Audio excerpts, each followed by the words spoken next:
Bom dia, bom dia, bom dia. Vamos começar com tudo esse curso maravilhoso. Ô, Marco, você tá me dando faniquito, Marco. Pelo amor de Deus. Aqui, faz isso aqui, cara. Aí, ó. Vamos lá. Vamos começar esse curso maravilhoso de Eletromag. Devo avisar que o Wesley já saiu na frente de todos vocês. Que o Wesley comprou meu livro, tá lá marcado, viu, Wesley? A hora que precisar de alguma coisa, por exemplo, tá faltando uns 5 para fechar, tranquilo, tá? Vou deixar o link do livro aí, vai que alguém fora daqui tá assistindo, né? Não custa fazer uma divulgaçãozinha de um livro de matemática básica. Ajude a financiar o livro de Eletromag. Que é o próximo que eu pretendo publicar, é o livro exatamente dessa disciplina, a disciplina de Eletromag 1, certo? Bom, vamos lá então, vamos começar. Vocês serão futuros engenheiros eletricistas? Então, vou começar fazendo a seguinte pergunta para vocês. O que vocês estudam em engenharia elétrica? Qual o principal alvo de estudo da engenharia elétrica? Gente, uma hora dessa você já deve saber. Tá, eletricidade, mas o que é a eletricidade? Não está errado, mas vamos ser mais precisos. Bom, gente, o que vocês mais estudam? Vocês vão trabalhar com o quê? O que vocês precisam ter controle? O que vocês precisam entender? O que vocês precisam fazer? Estudar o quê? Falar o quê? Não é energia, porque você não estuda energia potencial gravitacional, você não vai trabalhar com energia potencial gravitacional. Pode até trabalhar, mas não é. Gente, vocês não sabem o alvo de estudo do curso de vocês? Tá, a coisa tá brava, hein? Vocês estão falando... Gente, imagine que alguém que não é da engenharia perguntou qual que é o principal... Se alguém perguntasse para mim em física, qual que é o principal objeto de estudo da física? Cara, física, se eu tentar explicar de maneira rápida, ela estuda a regularidade dos fenômenos naturais. Só que vai ficar um pouquinho complicado, porque as pessoas não vão entender. Fala assim, olha, você nota, por exemplo, as coisas que sempre acontecem da mesma forma. As coisas sempre caem para baixo, o sol sempre nasce no oeste, põe no leste, oeste. O dia sempre dura 24 horas. Todos esses são fenômenos naturais que acontecem com uma certa regularidade. A física estuda isso. A gente vai procurar descrever e entender por que essas coisas acontecem. E a engenharia elétrica? O que vocês estudam? Você quer trabalhar com o que quando você formar, Marco? Você quer ser professor? Então você tem que saber o que a engenharia elétrica faz. Você pretende trabalhar com o que, Wesley? O quê? Microcontroladores. Gabriel?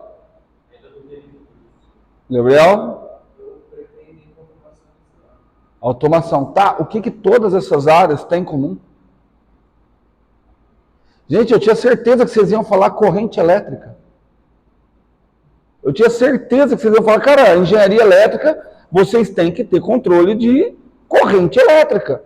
Se você quiser resumir, é óbvio que tem outras trocentas coisas, mas se você quiser resumir, pelo menos do meu ponto de vista, aquilo que é estudado na engenharia elétrica, está tudo vinculado à corrente elétrica. Certo? E o que é a corrente elétrica? Movimento do quê? Carga elétrica, e é aqui que a gente começa hoje. O que é uma carga elétrica? É aqui que começa o nosso estudo. Cargas elétricas.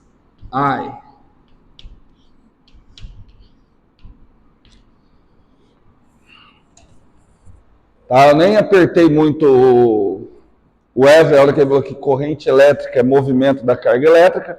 Não é bem isso, né? Porque se a carga elétrica estiver movimentando assim, isso não configura uma corrente elétrica, ou pelo menos não configura uma corrente elétrica que eu vou querer utilizar para algum fim para algum fim prático, né? A corrente elétrica que a gente deseja é aquele movimento ordenado de cargas elétricas, né? Tá, mas aí, o que é uma carga elétrica? Um palpite, palpite, palpite. Olha como que, assim, eu gosto de começar com esse tipo de pergunta,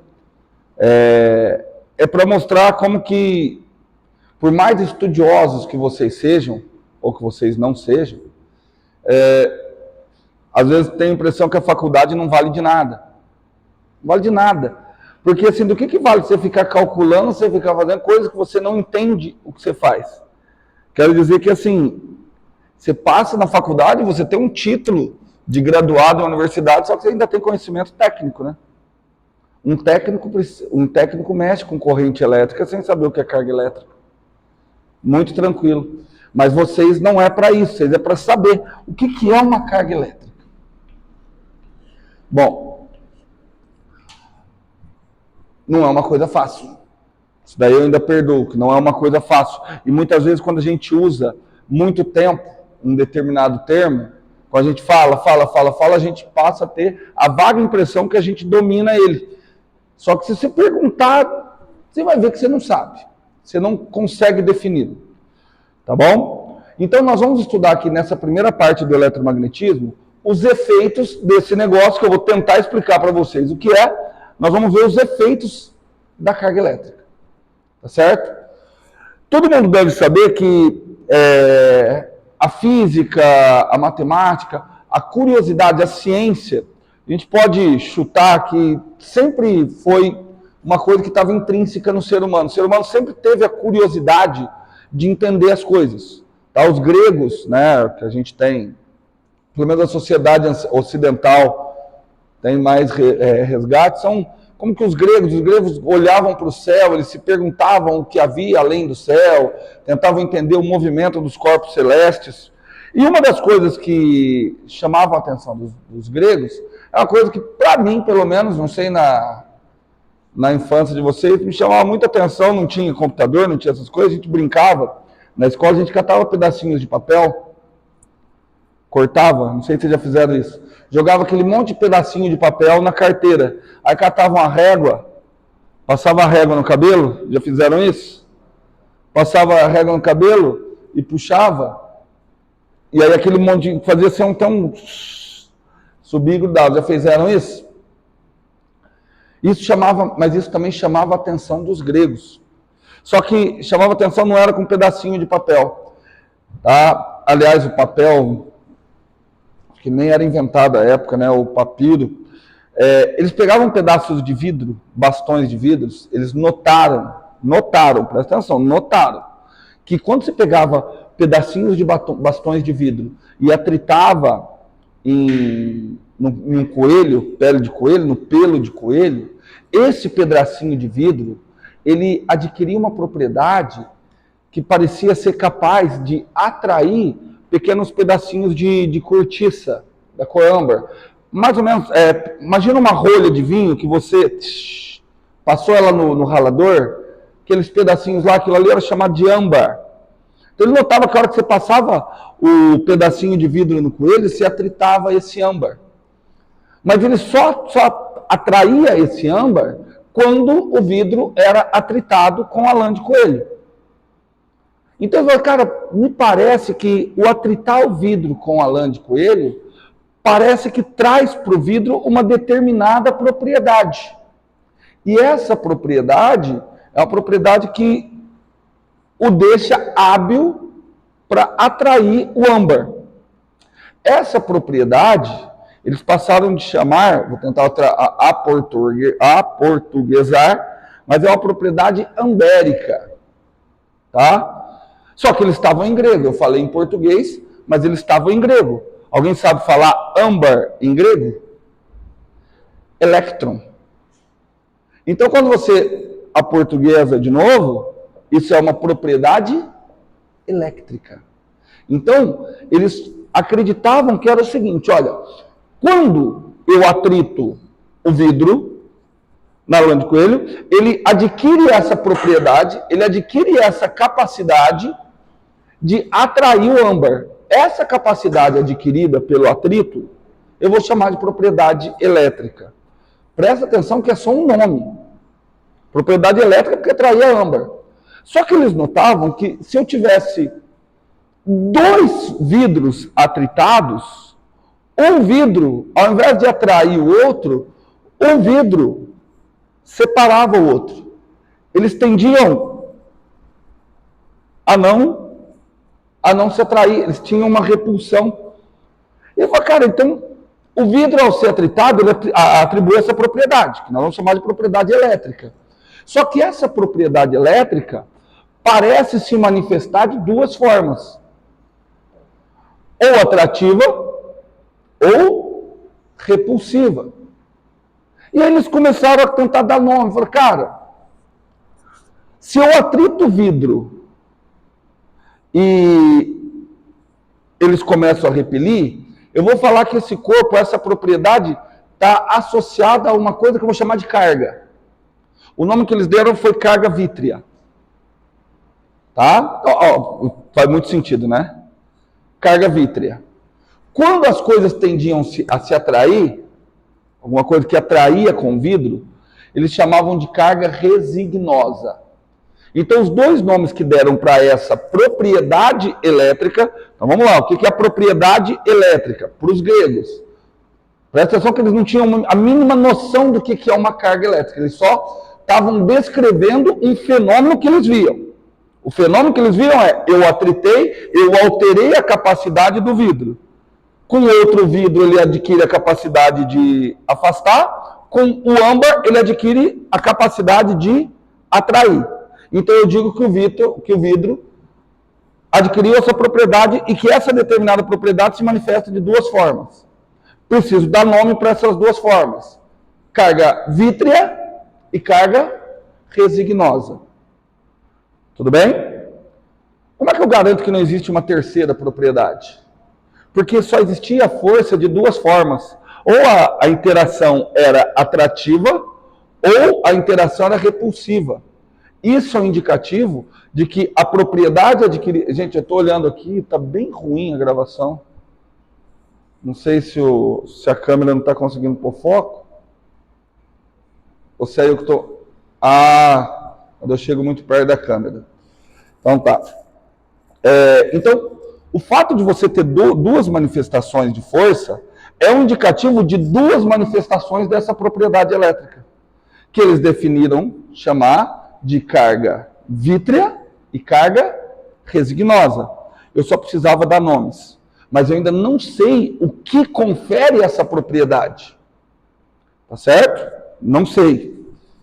Aliás, não sei se é um exagero dizer que todo eletromagnetismo, ele é construído a partir de uma interpretação errada do que é essa propriedade elétrica. Todo eletromagnetismo. Eu vou discutir um pouquinho disso com vocês. E aí, eles chegaram numa lei empírica. O que eu vou colocar aqui agora é empirismo. Os caras começaram a perceber isso. Que é isso aqui, ó. Presta atenção. Por enquanto, o que é essa carga elétrica? É essa propriedade adquirida durante o atrito que fará com que coisas possam ser aproximadas ou repelidas, sem que haja contato entre elas. Tudo bem? Então, o que eles perceberam? Cargas... Opa! Não casca, né? Olha que interessante. Isso aqui tudo você sabe. Cargas de mesma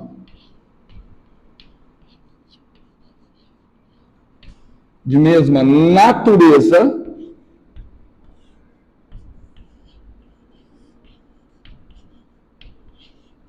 se repelem. Eles notavam que 2 cargas vítreas, 2 corpos com essa propriedade que a gente chamou de carga vítrea, se eu tiver 2, eles se repelem. E cargas de naturezas opostas, ou seja, se eu tiver alguma coisa com carga vítrea e outra com carga resignosa, essas coisas se atraem. Tudo bem? Então,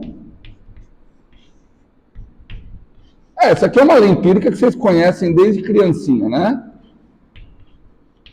Cargas de natureza distinta.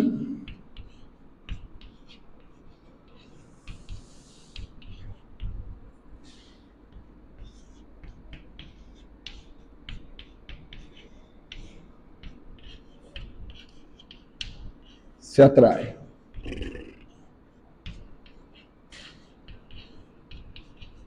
Pronto. Esse era o resultado empírico. Tá certo? De novo, respondi a questão inicial que eu coloquei no começo da aula para vocês. O que é uma carga elétrica? Eu quero que vocês respondam com sinceridade. Respondi o que é uma carga elétrica? Não. Não respondi o que é uma carga elétrica. Eu respondo, por enquanto, se você tivesse que explicar, é essa propriedade mágica que faz com que corpos, mesmo um não estando em contato com outro, corpos à distância, possam interagir entre si, ou atrair, ou repelir. Tudo bem? Mas ainda não expliquei o que é carga elétrica. Tudo bem? Ah, bom. Durante muito tempo, também tentou-se entender o que era essa... sabia-se da propriedade. A propriedade adquirida é a capacidade de atrair ou de repelir outras coisas. Tudo bem? Não dá para confundir com o magnetismo, que o magnetismo também teria essa propriedade, né? De atrair ou repelir outras coisas. Só que ainda não sabemos o que é esse negócio, o que é essa carga. Eu sabia que um corpo estava eletrizado, sabia que um corpo apresentava carga elétrica quando ele tinha essa possibilidade. Mas o conceito carga elétrica ainda não estava fixo. Tá? Tanto que começaram a tentar matematizar isso. Então, para eu matematizar, eu chamar de carga vítrea e chamar de carga resignosa não é muito legal. É legal eu dar outro nome para esses dois tipos de carga. Como se manifesta só de duas formas, ao invés de eu chamar de carga vítrea e carga resignosa, basta eu pegar antônimos. Que antônimos que escolheram para carga elétrica? Positiva e negativa. Só que ainda sem saber. Mas olha só, o que tem a ver o nome positivo e negativo? É só um nome para você distinguir as duas naturezas, as duas formas de manifestação dessa coisa que eu não sei o que é ainda, que a gente chama de carga elétrica. Tudo bem? Só isso. Então eu vou chamar, aí isso daqui transformará-se numa lei da seguinte forma: cargas de mesmo sinal se repelem e cargas de sinal opostos se atraem. Quem colocou esse nome positivo e negativo foi um cara chamado Charles Dufay. Só que ainda não se tinha ideia da natureza elétrica. Se acreditava que a carga elétrica era um fluido. Sabe o que é um fluido? O que é um fluido? Se sabe, tem que falar o que é para nós. Fluido é qualquer coisa que escoa quando submetida a forças tangenciais. Não é legal entrar na discussão de fluidos agora, né? Então, para nós, fluidos é gás ou líquido. Tudo bem? Então, acreditava-se que a carga elétrica era um fluido. E esse fluido, ele tinha capacidade de escoar, que uma propriedade de fluido é que o fluido escoa. Alguém conhece um sinônimo para escoar? Fluido. Vocês tentarem seguir o radical da palavra, o que acontece com o fluido? Escoa. Não, mas não está utilizando a palavra fluido. O que acontece com o fluido? Ele flui. Fluido tem o quê? Fluxo. Aposto que vocês lembram da lei de Gauss. A lei de Gauss não falava de fluxo? Justamente por isso. O nome que a gente vai utilizar, os nomes que nós vamos utilizar no eletromagnetismo, ele advém da mecânica dos fluidos. Porque se acreditava que carga elétrica era um fluido. Era um fluido que preenchia os corpos eletrizados. Então acreditava-se que quando você atritava lá o vidro, você estava enchendo esse vidro com esse material, e esse material era capaz de escoar, fluir dos corpos mais eletrizados para os corpos menos eletrizados. Só que sempre de modo a manter a quantidade, ou seja, não existia produção desse fluido, não existia aniquilação desse fluido, só era passado de um lado para o outro. E essa passagem, ele escoava Igual uma correnteza. Sabe uma correnteza? Não é a água não flui, a água não escoa.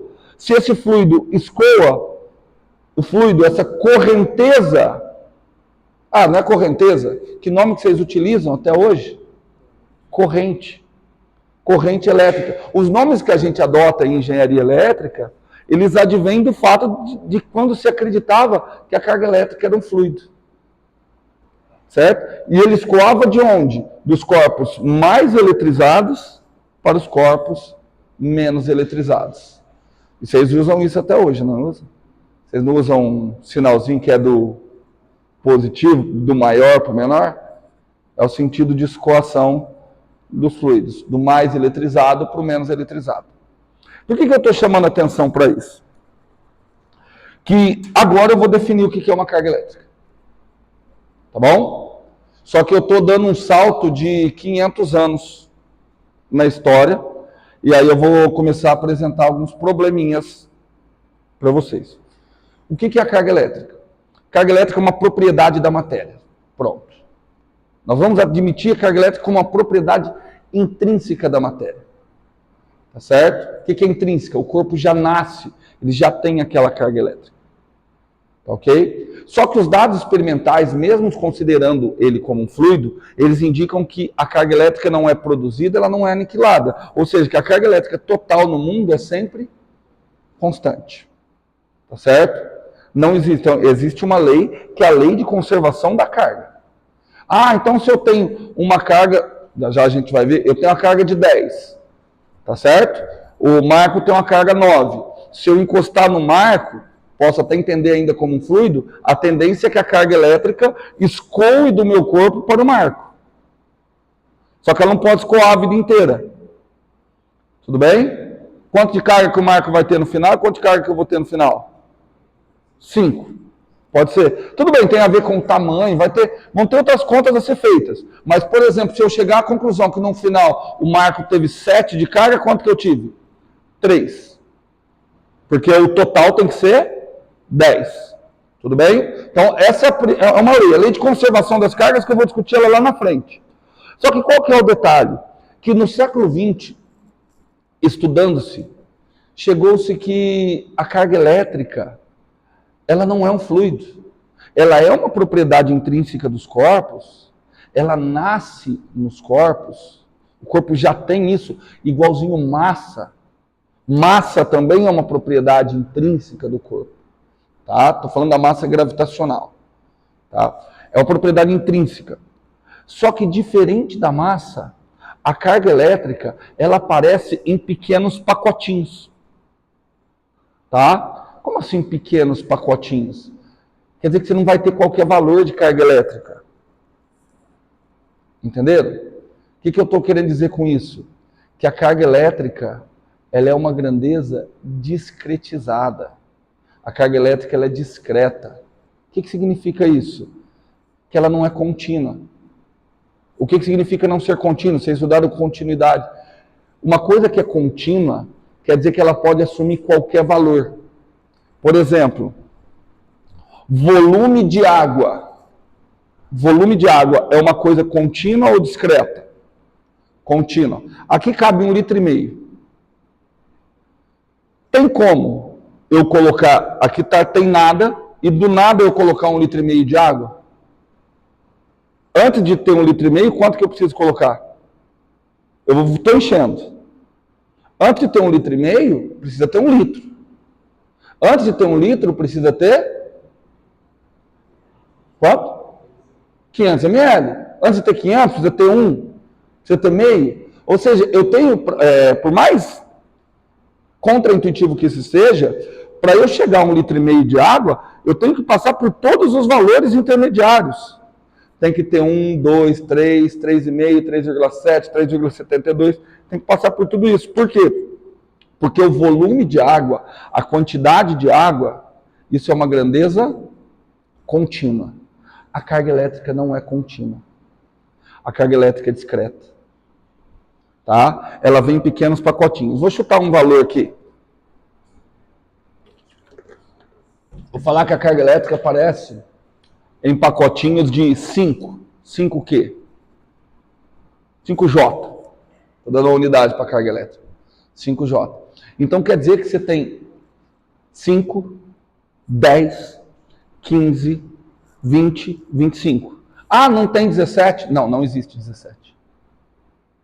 Você sai, ou você tem 5 ou você tem 10. Você não tem nenhum intermediário.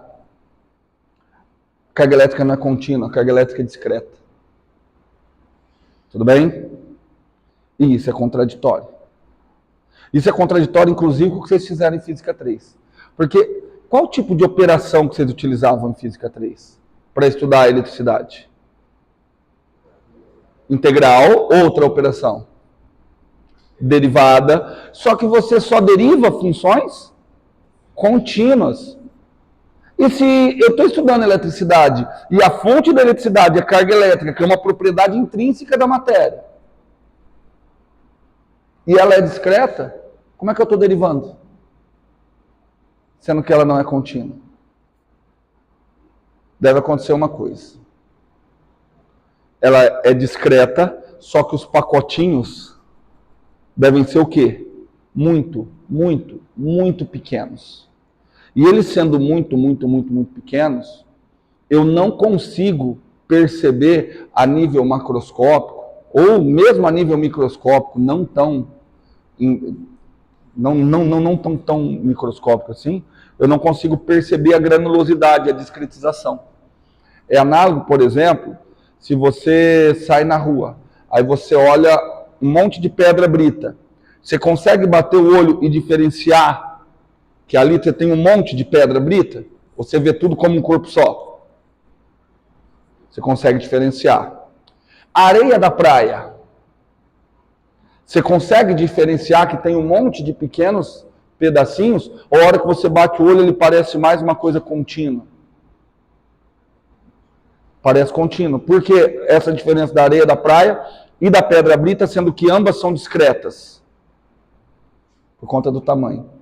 Então o eletromagnetismo ele vai funcionar para nós, por isso que essa disciplina, o melhor nome para ela seria eletromagnetismo clássico. Porque nós vamos tratar os modelos clássicos. No modelo clássico, eu ignoro que a carga elétrica é discretizada. Tudo bem? Eu vou tratar ela como contínua. De acordo? Tudo bem? Só por curiosidade de vocês, vou passar aqui, ó. A carga elétrica discretizada, o menor valor de carga elétrica, ele é simbolizado por aquele E, que é chamado de carga elementar. Qual a entidade física que possui essa carga elementar? Próton e elétron. Tá? O próton tem a carga vítrea, o elétron tem a carga resignosa. Ou eu posso trocar, porque isso é só uma questão de nome. Tá certo? Tudo bem? Antigamente se acreditava que a corrente elétrica, o fluxo de carga elétrica, ele era devido às cargas positivas. Por isso colocaram o próton como positivo. Tá certo? E aí descobriram que não. E aí por isso que na engenharia elétrica tem aquela convenção, sentido real, sentido convencional. Tá ok? E cara, quanto que vale essa carga elétrica? 1,6 vezes 10 a menos 19 coulombs. Tudo bem? Se for um próton, ela é positiva. Se for um elétron, ela é negativa. Cara, aqui eu quero chamar a atenção de vocês para algumas coisas. Primeiro é portanto que vocês estão inertes aí. Porque a primeira pergunta deveria ser, qual é o significado dessa porcaria? O que é um coulomb? O que é um coulomb? Não sei lá o que é um coulomb. E aí eu apresento aqui que vale coulomb, vocês estão aí de boaça. Aí no máximo eu vou falar que um coulomb é em homenagem ao coronel das Forças Armadas chamado Sr. Charles Augustin Coulomb. Aí você é em homenagem. Mas qual o significado? O que significa uma carga elétrica de um coulomb? Uma carga elétrica de um coulomb é muito. Uma carga elétrica de um coulomb é pouco. Outra coisa, como é que alguém mede a carga elétrica? Como que eu meço? Tem uma balança que eu vou lá e coloco uma carga elétrica lá, ó, tá aqui. Como que isso é feito? Tá? Mas não é isso que eu quero chamar a atenção. Eu quero chamar a atenção que assim, olha o tamaninho, 10 a menos 19. Quer dizer que, seja lá que for esse cúmulo, é muito pequeno. Muito, muito, muito pequeno. Só que existem fenômenos que você precisa considerar essa discretização. Por sorte, vocês não verão isso na engenharia elétrica, nem na física que não vê. Que aí você vai estudar a eletrodinâmica ou o eletromagnetismo quântico. Não é mais o eletromagnetismo clássico. E aí, no eletromagnetismo quântico, você vai considerar a discretização das cargas. Outra coisa que é para chamar a atenção, principalmente de engenheiros eletricistas, é assim, durante o curso eu vou criticar muito vocês, viu? Mas eu vou falar muito mal de vocês, engenheiros. Eu já falava quando eu não fazia faculdade de engenharia. Agora que eu faço, então, agora eu posso falar com mais propriedade. Sabe o que acontece? O engenheiro, o aluno de engenharia, não o engenheiro. O aluno de engenharia, ele normalmente tem tanta coisa para estudar, que você estuda muito e não aprende nada. Você estuda muito e aprende pouco. E o principal, como vocês têm aquela necessidade prática, vocês acabam não dando atenção para determinadas coisas. A gente acaba considerando normal, natural, determinadas coisas que não são para ser natural. Cara, o fato de um próton e um elétron ter o mesmo valor de carga, só de sinal... Isso, cara, eu não vou dizer que isso é absurdo, porque isso acontece. Mas isso é surpreendente. Porque um próton e um elétron são tão distintos, são objetos físicos tão distintos quanto um tijolo e um ser humano. Só para você ter uma ideia, o próton, a massa dele é cerca de 1.800 vezes maior que a massa de um elétron. Existem elementos químicos só com próton. Não existe elemento químico só com elétron. Se qualquer elemento químico na natureza que você achar que ele tenha 2 prótons, pode ter certeza que ele é o hélio. Agora, se achou um elemento químico que tem 2 elétrons, você não pode dizer nada. Ele pode ser qualquer coisa. Então, é de se surpreender que prótons e elétrons tenham a mesma carga elétrica. Cara, só que é isso. Tá? Já vou adiantar uma questão de uma das provas de vocês. Como determinaram a carga elétrica? Tá bom? Já vou adiantar uma questão da prova. É óbvio que eu vou criar todo um contexto. Para quê? Só que olha só, para eu determinar essa carga elétrica, eu vou precisar entender todo o eletromagnetismo. Tá certo? Esse experimento aqui é um dos experimentos mais bonitos da física. Foi realizado por um físico inglês, ganhou o prêmio Nobel por conta disso, chamado Sr. Millikan. Tá certo? Então, isso daqui, nesse momento, eu não vou tratar como tão importante. O que eu quero que vocês guardem daqui? Isso daqui não, isso aqui vocês já sabiam. Tá? Quero que vocês guardem que nós vamos trabalhar o eletromagnetismo clássico, tratando as coisas como contínua, apesar da carga elétrica ser de natureza discreta. E a lei de conservação das cargas, que a carga total em um sistema fechado sempre vai permanecer constante. Tudo bem? E aí agora a gente vai ver o seguinte, tudo bem. Carga elétrica. O que é carga elétrica? É uma propriedade intrínseca da matéria. E como é que começa essa propriedade? Tudo bem? Vocês conseguem me falar uma outra propriedade intrínseca que vocês têm? Feiura, Marco? Não. Isso não é intrínseco. Isso às vezes você força um pouco. Deixa o cabelo crescer, deixa a barba crescer. Mas uma coisa que é intrínseca.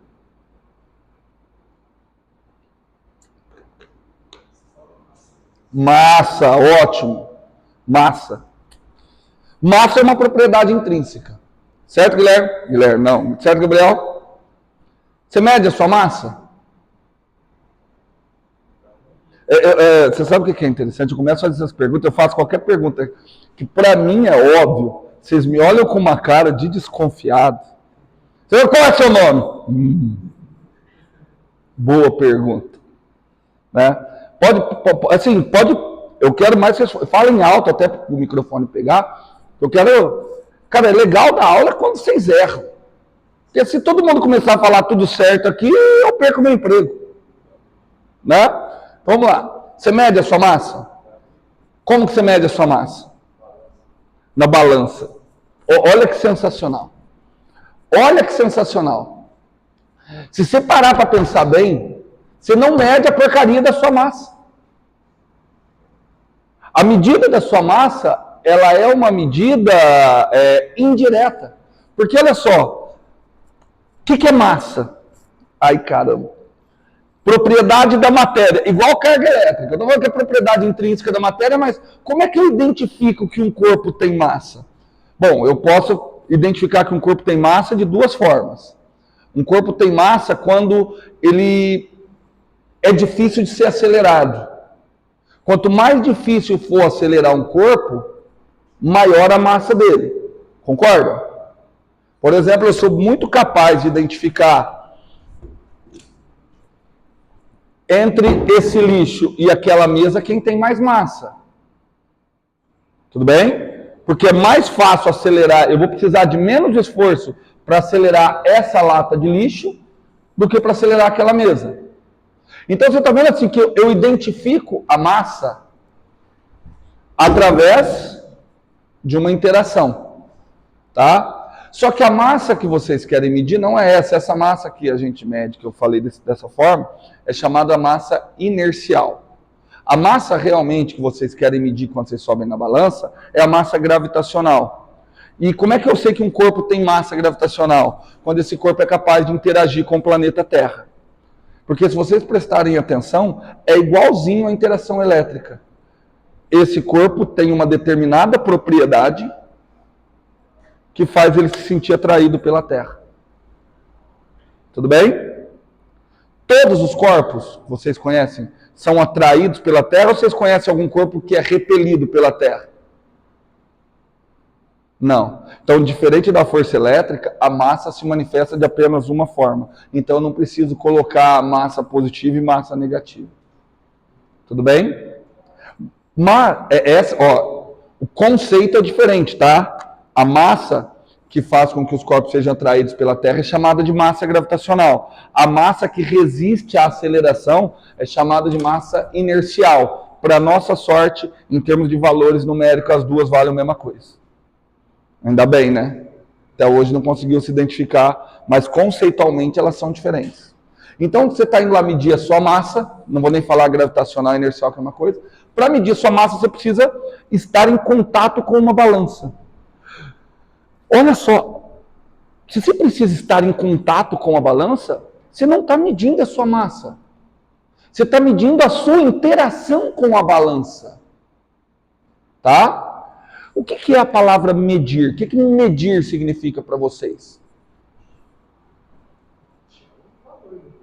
Tirar um valor, mas como assim? Por exemplo, sua massa, qual é a sua massa, Marco? 90 quilogramas? Qual o significado disso? Qual a sua massa, Wesley? Qual a sua massa, Gabriel? 84 quilogramas, 77. Olha só, eu estou dando valores. E a única coisa que eu consigo dizer é que o Marcos é mais massivo que vocês dois. Tudo bem? Posso, assim, chega um momento que o olho fica bom, você já tem uma expectativa de medida e você sabe que o Marco tem uma massa maior que o Wesley. A massa do Marco, pela expectativa de vocês, chega a ser 2 vezes a massa do Wesley? Vamos supor que sim? Então, vamos dar uma nova unidade de medida. Quanto você pesa, Marco? 2 Wesleys. Poderia ser uma unidade de medida. Mas ele falou que ele tem 89 quilogramas. Então, ele tem 89 quilogramas, então ele tem 89 vezes 1 quilograma. Resta-me saber o que é 1 quilograma. Porque, olha só, massa é comparação. Medir é comparar. Em televisão é mais fácil. O que significa uma televisão de 40 polegadas? Que a diagonal da televisão tem 40 vezes o seu polegar. Olha como fica mais fácil. Tem algumas medidas americanas que não são utilizadas, mas elas dão a ideia para nós que medida é comparação. Ah, o avião está voando a 4.000 pés. O que é 4.000 pés? Mas aí eu perguntei, mas pé de quem? É o pé do rei. Jarda, antigamente tinha essa medida de comprimento, jarda. Jarda era a distância do nariz à ponta do dedo do rei com o braço esticado. Agora, quilograma é... Cara, vocês nunca acharam que é muita coincidência a densidade da água ser 1? Não, a densidade da água não é 1, ela foi escolhida para ser 1.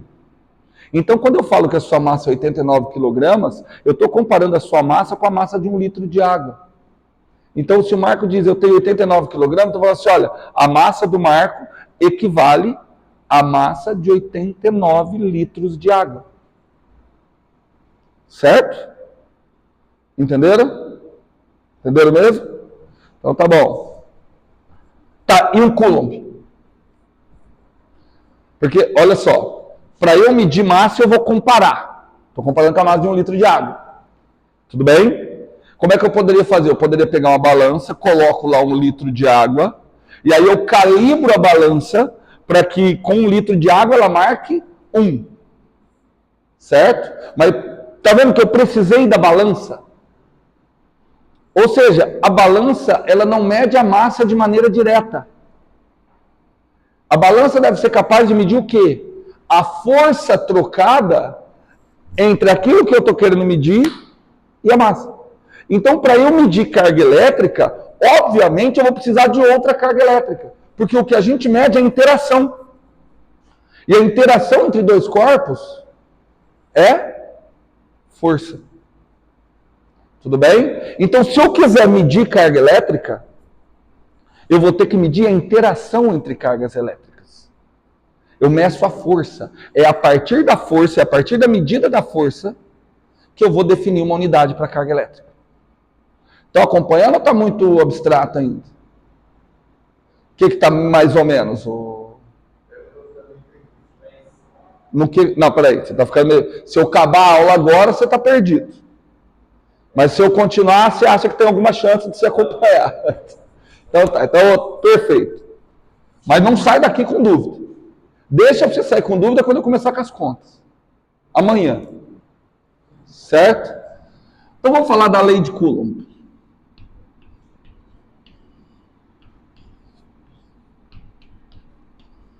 Já vou contar para vocês que não sei se eu vou fazer o correto.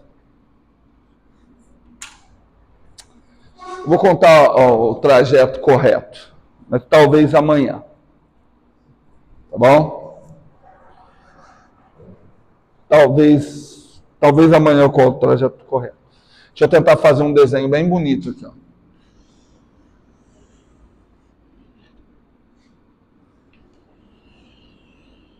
Porque o caderno do Wesley, eu sei que ele é bonito.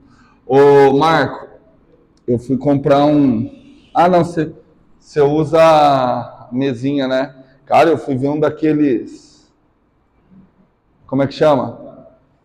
Não, tablet. É tablet. Eu falei assim, vou comprar um tablet, né?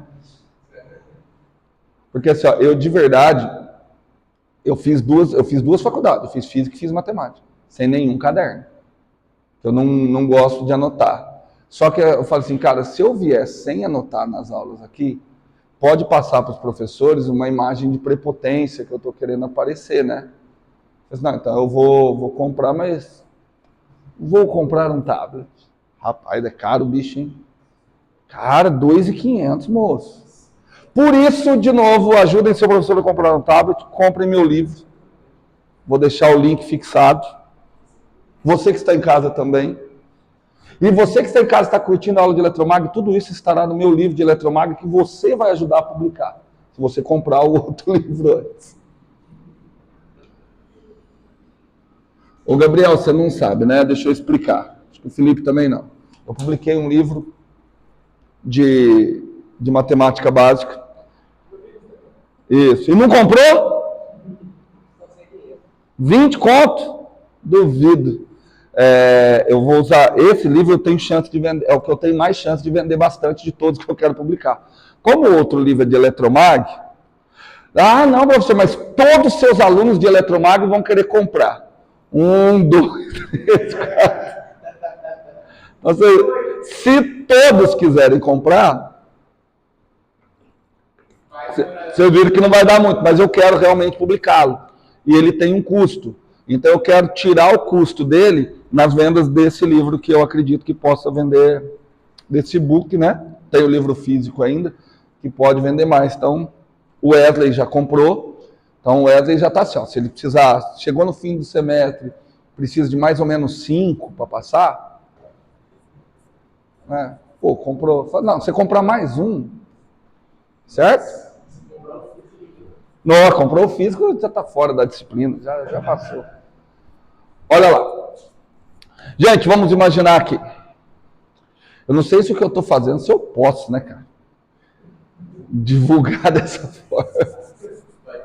Mas ninguém vai assistir essa aula mesmo, não é para me denunciar, né? Então, eu não estou persuadindo ninguém, só estou falando que terão benefícios.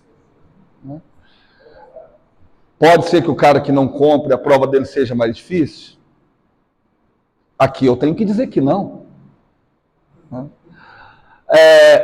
Imagina o seguinte, isso daqui, o Coulomb, ele era um exímio experimentador, ok?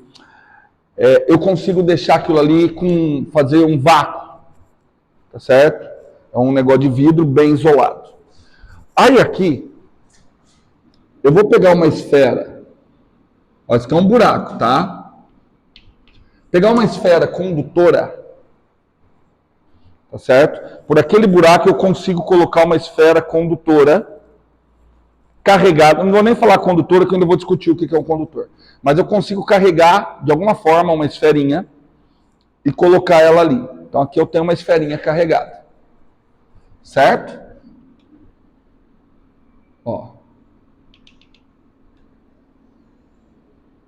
tá aqui.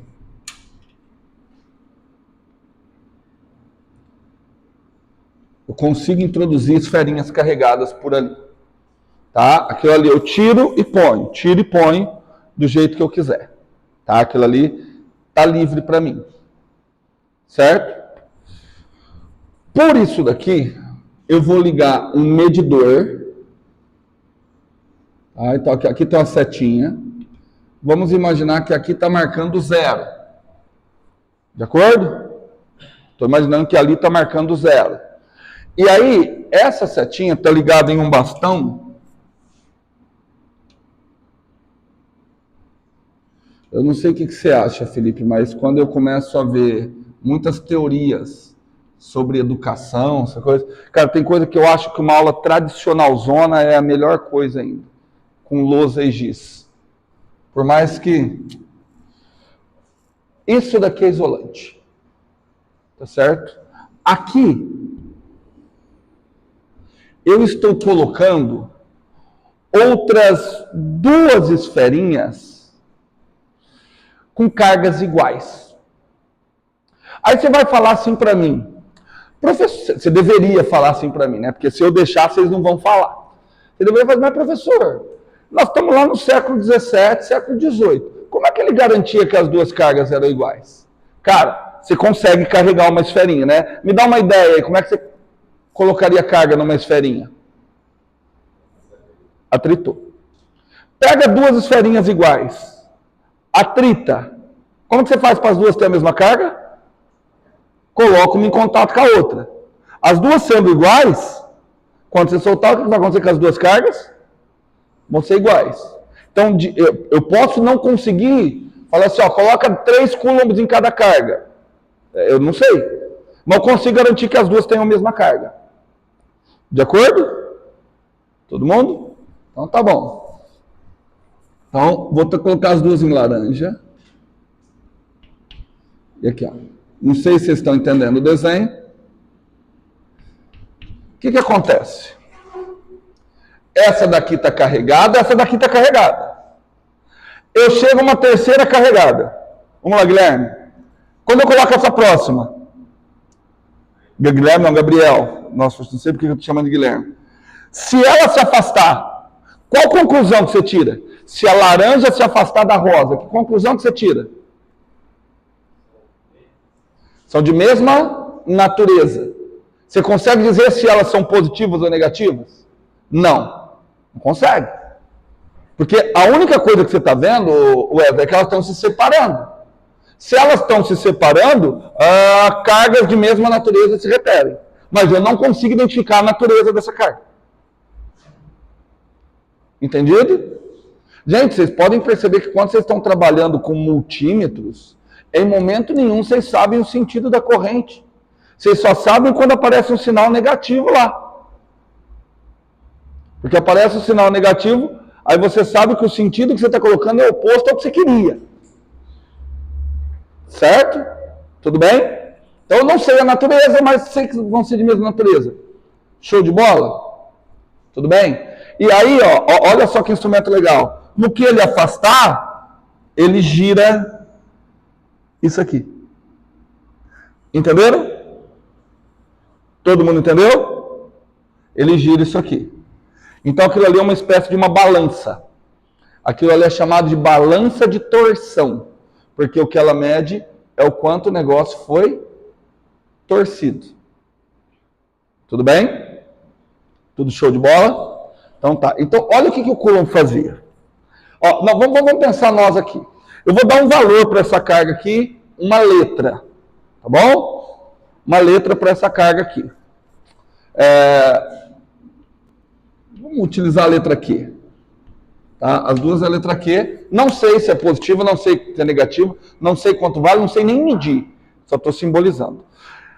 Aqui está marcando 0. Imagine que eu coloque essa carguinha rosa, e aí a hora que eu coloco, isso daqui vira e passa a marcar 2. Tudo bem? Tirei a carguinha rosa. Coloquei uma outra carguinha verde. Na carguinha rosa, aqui marcou 2. Tudo bem? Coloquei uma carguinha verde.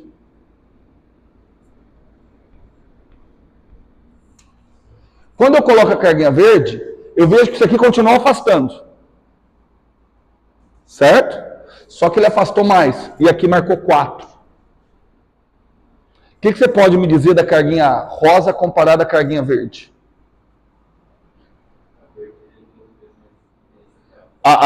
Me parece que a verde tem o dobro de carga que tinha a rosa. Tá? Não dá para dizer isso, essa ideia tá bom, mas eu posso dizer o seguinte, olha, a carguinha verde é capaz de aplicar uma força 2 vezes maior do que a carguinha rosa. Estão acompanhando o raciocínio? Estão acompanhando? Então tá. Aí eu venho e coloco uma carguinha azul. A carguinha azul faz ele atrair, então gira isso para o outro lado. Ele gira para o outro lado e marca 2. Que conclusão que você tira da carguinha azul? Ela tem um sinal oposto da primeira, só que ela parece ter a mesma quantidade de carga que a primeira, porque ela é capaz de aplicar a mesma força que a primeira. Tudo bem? O Coulomb tinha os métodos para aumentar e diminuir, controlar a quantidade de carga que ele colocava nessas bolinhas. Controlar comparativamente. Como que ele fazia isso? Você pode medir, controlar pelo tamanho das bolinhas. Mais para frente a gente vai ver que tem isso. Tá? Você dobrava a área, uma carguinha com o dobro da área é capaz de... Perdão, um condutor com o dobro da área é capaz de armazenar o dobro de carga. Então ele fazia esse controle. Então o Coulomb, ele observou por esse experimento, presta atenção que eu ainda não sei medir carga. Eu sei comparar. Tudo bem? Ele observou por esse experimento isso daqui, meus amiguinhos, que o módulo da força elétrica, ele é proporcional à carga que interage, proporcional às duas cargas. Então, olha o que ele observou com essas medidas ali. Que se eu dobrasse a quantidade de carga, o que aconteceria com a força? Dobra. Tá ficando melhor, ô Gabriel? Agora tá menos perdido? Tudo bem? O Coulomb percebeu que se ele triplicasse uma das cargas, a força triplicava. Então, e se ele triplicar essa carga e duplicar essa? O que deve acontecer com a força?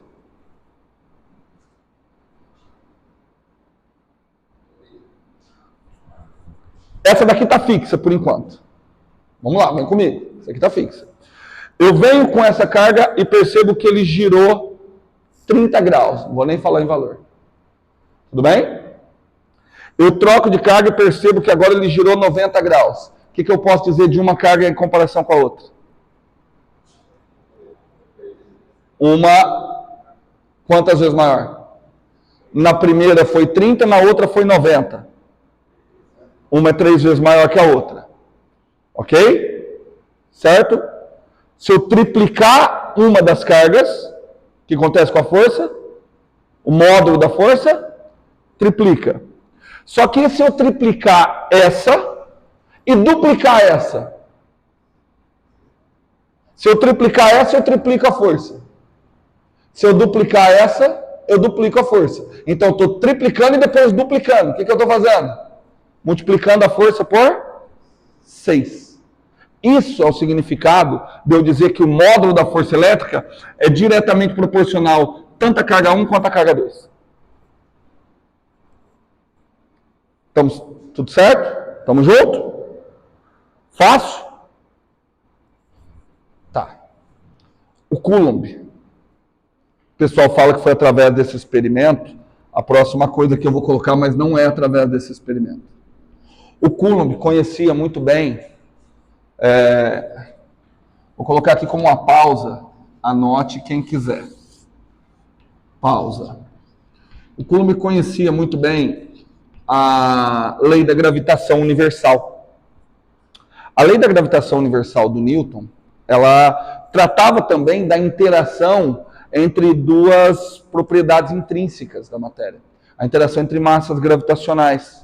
E o Coulomb conhecia muito bem isso daqui, ó, que o módulo da força gravitacional, ele é M1, M2, ou seja, segue a mesma ideia, se dobrar a massa, dobra a força gravitacional, se triplicar, dobra a força gravitacional, dividido pelo quadrado da distância. E aqui tinha uma constante que depois eu discuto ela. Então o Coulomb conhecia muito bem. E uma das consequências disso, uma das consequências da força gravitacional cair com o inverso do quadrado da distância, era o seguinte: se você tem uma casca oca, imagina uma esfera oca, imagine que exista um planeta oco, que só tem a superfície. Quando você calcula a força gravitacional no interior desse planeta, ela dá 0. Tá certo? Não tem como vocês entenderem isso agora. Vocês vão entender isso, garanto para vocês. Só que não tem como entender agora. Então, a força no interior desse planeta vai ser 0. Aí só alguém pergunta, mas professor, por quê? Então, se você tem uma esfera oca, a força gravitacional no interior dessa esfera vai ser 0. Boa pergunta, Marco. Por quê? O culpado é o fato dessa força cair com o inverso do quadrado da distância. Porque como aqui está no denominador, o que significa? Que à medida que aumenta a distância, a força cai. Só que ela não cai proporcionalmente. Porque se você dobra a distância, 2 ao quadrado dá 4, então a força cai 4 vezes. Se você triplica a distância, a força cai 9 vezes. Ou seja, à medida que você mexe na distância, a força cai com o quadrado da distância. Uma consequência disso é que no interior de objetos a força gravitacional é nula. Tudo bem? Isso é um fato matemático. Não adianta você tentar buscar na intuição, porque não, é meio óbvio, é que o quadrado da distância no interior. Não vai, é matemática. Nós vamos fazer essa matemática. Talvez daqui 2 semanas, tá bom? O Coulomb sabia disso. E você sabe o que o Coulomb também sabia? Que quando você tem um condutor carregado, toda a carga elétrica está na superfície do condutor. Isso é indicativo que no interior do condutor, quanto vale a força elétrica? 0. Olha que a propriedade é igualzinha. Tá? Se eu tenho uma casca carregada, a força elétrica no interior da casca é nula. Se eu tenho uma casca de massa carregada, a força gravitacional no interior é nula. Então, qual é a conclusão do Coulomb? A força elétrica também deve cair com o quadrado da distância. Por essa propriedade. Essa propriedade, o conhecimento desse fato, que no condutor, no interior de um condutor carregado, a força elétrica é nula, ele sabia que a força elétrica cai o inverso do quadrado da distância. Tudo bem? Entenderam até aqui? Show de bola? Estamos acabando, tá? Não vou estender muito hoje, não. Hoje. Amanhã, talvez. Cara, agora, matemática. Como é que eu transformo uma relação de proporção numa relação... Uma relação, se é diretamente proporcional às grandezas, quer dizer que isso é proporcional ao produto das grandezas. Tudo bem? Então, o que acontece? Ó, o módulo da força elétrica é diretamente proporcional ao produto dessas coisas. Lembra que eu falei? Se dobrar uma carga e triplicar a outra, vai dar, a força multiplica por 6. Então, o Coulomb descobriu que a força elétrica é diretamente proporcional a isso aqui, ó. Q1, Q2 por D quadrado. Essa é a conclusão do Coulomb. Não é aquilo que vocês viram em Física 3. Tá? Aí a próxima pergunta é, em Física e Engenharia você não trata com proporção, você trata com igualdade. Como é que eu transformo uma relação de proporção numa relação de igualdade? Multiplicando por uma constante. Tá vendo? Sabe por que o Wesley sabe isso? Porque ele comprou o meu livro. Pode não ter lido. Mas lá tem um capítulo falando de razão e proporção. Eu falo exatamente isso. Tá certo? Então, Marco, estou no aguardo. Então, olha lá. Então, exatamente isso que o Wesley falou. Uma relação de proporção, ela é transformada numa relação de igualdade quando você adiciona uma constante. E olha que coisa linda, meus amiguinhos. Módulo da força elétrica, eu vou escrever como K, que é essa constante, Q1, Q2 por D quadrado. Qual seria a próxima pergunta a ser feita? Quanto vale o K? E isso é show de bola. Isso é um show de bola, Marco. Sabe quanto vale o K? Alguém sabe quanto vale o K? Não. Quer falar 9 às 10 a nona? Sabe quanto vale o K? Quanto você quiser. Você escolhe o valor do K. Aí você começa a assustar. Ah, como assim eu que escolho o valor do K? Você escolhe o valor do K para você decidir a unidade de carga elétrica. Porque, por exemplo, vamos colocar aqui a força, vocês querem a força dada em newtons? Vamos combinar que a força está sendo dada em newtons. Tudo bem? E a distância está sendo dada em metro. É isso que vocês querem? Concordam comigo? Então, se eu fizer uma análise dimensional aqui, ó, vou colocar um outro... Ó, estou fazendo uma análise dimensional aqui de carga. Tudo bem? A unidade do K ele vai ser Newton, metro quadrado. Se eu estiver fazendo alguma coisa, uma passagem muito rápida, vocês me falam, porque aqui a unidade é Newton. A unidade de distância é metro. Passei multiplicando, virou metro quadrado. Liga aí para mim, o Gabriel, que caiu, tá acabando a energia. Vê se chega aí. Acho que chega, né? Aí. Não, pode deixar. Aí depois põe a cadeira aí. Show. Obrigado. Ó, Newton metro quadrado, só que aí eu tenho que dividir pelo quê? Pela unidade de carga. Pelo quadrado da unidade de carga. Ó, não sei qual é a unidade de carga. Tudo bem? Aquilo ali me dá uma liberdade muito grande para eu escolher a unidade de carga elétrica. Você quer ver? Vamos fazer o seguinte. Vamos imaginar bolinha verde. Bolinha verde causou uma força de 2 newtons. Tamo junto? Bolinha verde. Ó, vou colocar aqui assim, ó. Bolinha verde causou uma força de 2 newtons. Tá certo? Bolinha azul causou uma força, na mesma distância, tá? Causou uma força de 2 newtons a 1 metro de distância. Para ficar mais fácil. Tudo bem? Certo? Bolinha azul causou uma força de 6 newtons a 1 metro de distância também. Qual que é a conclusão que vocês conseguem tirar? Que a bolinha azul tem uma carga que é o quê? 3 vezes mais intensa. Tudo bem?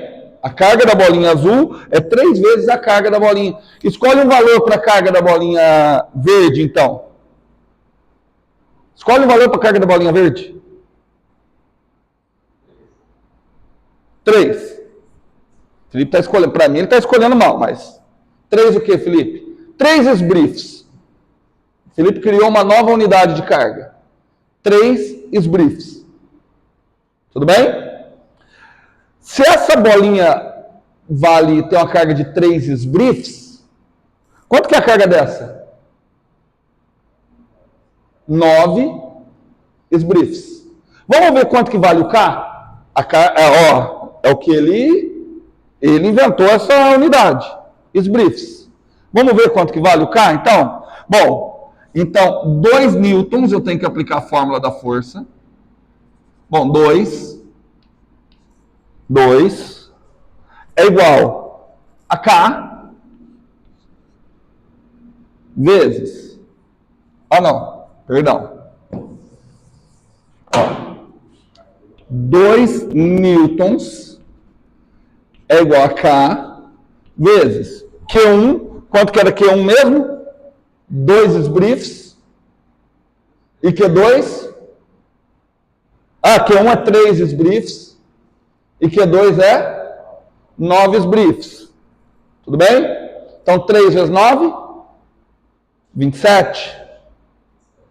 Então, 27 esbriefs ao quadrado, dividido pela distância ao quadrado. 1 metro ao quadrado. Captaram? Com essa unidade que o Felipe criou,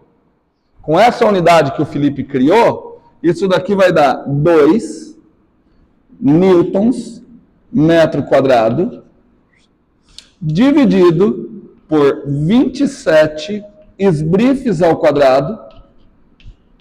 Isso é igual a K. Então, com a unidade inventada pelo Felipe, quanto vale o K? 2 sobre 27. Entenderam? Entenderam ou não? Show de bola.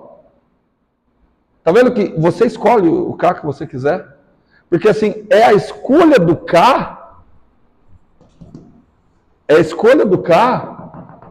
que define a unidade que você vai medir. E percebeu aquilo que eu falei? Você não mede a carga diretamente, você mede a interação, o que você mede é a força, e aí a partir da força você vai definir uma coisa para comparar e achar carga. Quando escolheram que a unidade de massa era igual à unidade de litros de água, apareceu essa constante aqui. Pensa um pouquinho, Gabriel. Quanto que seria um valor fácil para você escolher para o K? Que o K valesse quanto? 1. Sensacional. Sensacional. Por que escolheram a porcaria do K como 9 vezes 10 a 9? Por que não escolheram 1? E aí eu falo para vocês, escolheram 1. Foi escolhido o K como 1. Só que quando escolheram o K como 1, fizeram o seguinte, ó. Fizeram o seguinte. Ao invés dessa carguinha aqui receber uma força de 2 newtons, modelaram aquilo ali e a força recebida por ela foi 2 dinas. Certo? 2 dinas. Ao invés daquilo ali ter uma distância de 1 metro, a distância escolhida foi 1 centímetro. Então aqui a força passa a ser 6 dinas e aqui continua sendo 1 centímetro. Tudo bem? Tá vendo que a relação entre as cargas é a mesma, né? A primeira é o quê? O triplo. Não, perdão, a segunda tem o triplo da primeira. Sabe quanto que eu vou falar que tem a primeira? 2 U's. Tudo bem? Primeira carga, 2 U's. 2 U's. U's, unidades eletrostáticas. Tá certo? Tudo bem? Se bem que eu acho que eu fiz um negócio, deu para vocês entenderem, mas eu acho que eu fiz um negócio errado. Né? Porque escolhe-se a unidade dessa daqui, ó. Ali a primeira vez que eu fiz errado. Porque eu coloquei essas duas interagindo, né?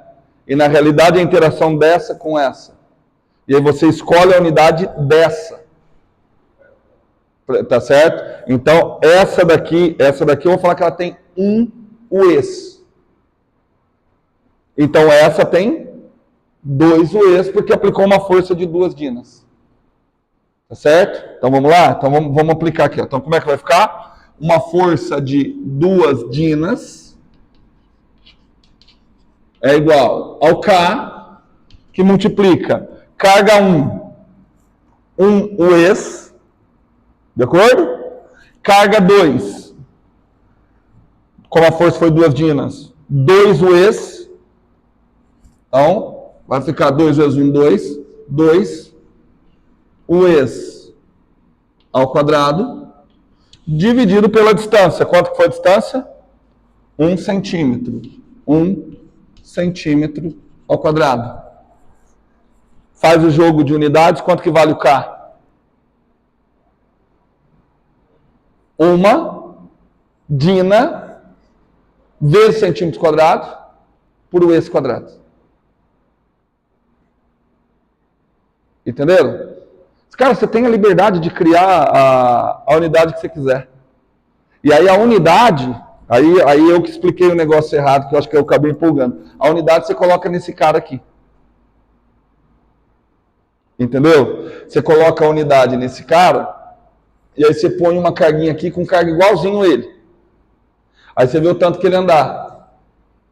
O tanto que ele andar, você fala que é 1. E aí você vai, ou 1, ou 2, ou 10, você escolhe a unidade de força que você quiser. Perceberam? Por que você escolheu a unidade de Coulomb? A unidade de Coulomb, ela não é uma unidade fundamental. A unidade escolhida na realidade foi a unidade de corrente. A unidade que foi escolhida foi 1 ampere. Certo? 1 ampere é a unidade de corrente. E aí o Coulomb é escolhido a partir disso. O que é um Coulomb? a quantidade de carga que atravessa uma secção transversal de uma corrente de 1 ampere por 1 segundo. E aí por isso você tem que fazer essa conversão. Tá certo? Aonde que vai dar a maior maravilha do mundo? Porque nós já sabemos que vocês vão estudar aqui. Ó, deixa eu ver. Deixa eu apagar aqui. Agora acabei a aula, tá? Agora só curiosidade. Espero que vocês tenham entendido. Entendeu tudo ou mais ou menos, Gabriel? Foi mesmo? Então tá. Nós vamos estudar aqui, que aí já é na aula que vem, que aqui eu só vi o módulo da força. Vocês vão ver isso aqui, ó. Que a força elétrica, eu vou escrever aqui, ó. Ele é o K, eu vou chamar ele de KE, tá bom? KE, Q1, Q2, por módulo de R ao quadrado na direção do versor R chapéu. Aquele K escolhido devido ao sistema de unidades que eu escolhi para carga. Só que tem outra força que também depende da carga. Qual é a outra força? A força magnética. Como é que eu vou calcular a força magnética? Uma constante magnética. Tudo bem? Uma constante magnética vezes carga vezes velocidade, produto vetorial com campo magnético. Tudo bem? O real é aquilo ali, tá? O que acontece? Em geral, vocês nunca viram esse Km na constante magnética, né? Vocês viram a constante magnética sem o Km, não é? Ou seja, a constante magnética vale quanto? 1. Escolhe-se que a constante magnética é 1. Quando você escolhe a constante magnética como 1, essa daqui obrigatoriamente vira 9 vezes 10 a 9. As duas estão amarradas. Ah, e se eu usar essa daqui como 1? Sabe quanto que vira essa? 1 sobre o quadrado da velocidade da luz. As duas constantes estão amarradas por isso. Se você multiplicar as duas, se você dividir uma pela outra, você tem o quadrado da velocidade da luz. Não, se dividir essa por essa, você tem o quadrado da velocidade da luz. Certo? Por quê? Porque a luz é uma onda eletromagnética. Então as constantes têm que estar conversando. Tá certo? Por isso que se escolhe, a opção é aqui não ser 1, porque 1 vem aqui. Negócio bonito, né? Não é bonito? Certo? Quanto que é o... Deixa eu ver se eu estou fazendo certo. 9 vezes 10 a 9. É bem... Ah, não, ali eu estou em outra unidade, tá? Tô certo. 9 vezes 10 a 9, é isso que eu estou tentando ver. Não, você está certo. Eu tenho que ajustar aquilo ali está funcionando certinho nesse sistema de unidades. Depois eu vejo certinho isso daqui. Mas essas estão relacionadas ao quadrado da velocidade da luz. Certinho? Por hoje é só. Eu vou até amanhã. Amanhã é mesmo horário. Não o mesmo horário que você chegou. O mesmo horário que você deveria ter chego. 11 horas. Aí amanhã em outra sala, tá? Eu vou tentar até